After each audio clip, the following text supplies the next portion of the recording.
మన మాట మనం మాట్లాడిన వెంటనే శాశ్వతంగా మాయం అయిపోయే ఒక ప్రపంచాన్ని ఊహించండి. పాటలు నిల్వ ఉండవు, ఇంటర్వ్యూలు ఉండవు, వాయిస్ మెసేజ్లు ఉండవు, శబ్దం పుట్టి వెంటనే కనుమరుగవుతుంది. కానీ ఒక మనిషి ఆ ప్రపంచాన్ని మార్చేశాడు.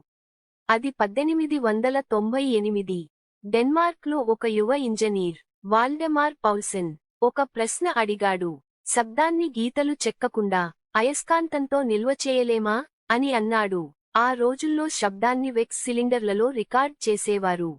అవి త్వరగా పాడైపోతాయి, విరిగిపోతాయి, మళ్లీ ఉపయోగించలేరు. పౌల్సెన్ మాత్రం శబ్దానికి కొత్త రూపం ఇవ్వాలని నిర్ణయించుకున్నాడు.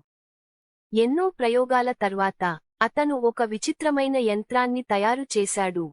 టెలిగ్రాఫోన్ డిస్క్ కాదు, ఒక పలుచని స్టీల్ వైర్. మనిషి మాట్లాడితే ఆ వైర్ అయస్కాంతంగా మారి ఆ స్వరాన్ని నిల్వ చేసేది. చరిత్రలో మొదటిసారి మనిషి స్వరం అయస్కాంతంలో బంధించబడింది. ప్రపంచం ఆశ్చర్యపోయింది. కానీ శబ్దం స్పష్టంగా లేదు. యంత్రం ఖరీదైంది. అందుకే ఆ ఆవిష్కరణ కొంతకాలం నిశ్శబ్దంగా నిద్రపోయింది.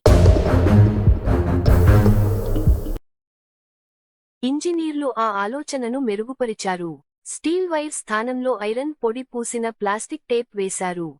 అప్పుడు పుట్టింది మ్యాగ్నెటోఫోన్, నిజమైన టేప్ రికార్డర్. ఇప్పుడు శబ్దం క్లియర్, ఎడిట్ చేయగలం, మళ్లీ రికార్డ్ చేయగలం. రేడియో స్టేషన్లు దాన్ని ప్రేమించాయి. సంగీత ప్రపంచం మారిపోయింది. రెండో ప్రపంచ యుద్ధం తర్వాత అమెరికా ఇంజనీర్ జాక్ ములింగ్ ఈ యంత్రాన్ని ప్రపంచానికి పరిచయం చేశాడు.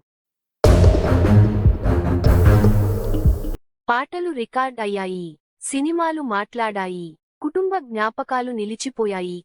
అదే టేప్ నుంచి కాసెట్, వాక్మన్, సీడీలు, చివరికి మన ఫోన్లోని డిజిటల్ ఆడియో పుట్టింది. ఒక మనిషి, ఒక వైర్, ఒక అయస్కాంత ఆలోచనతో ప్రారంభమైన విప్లవమే ఇది.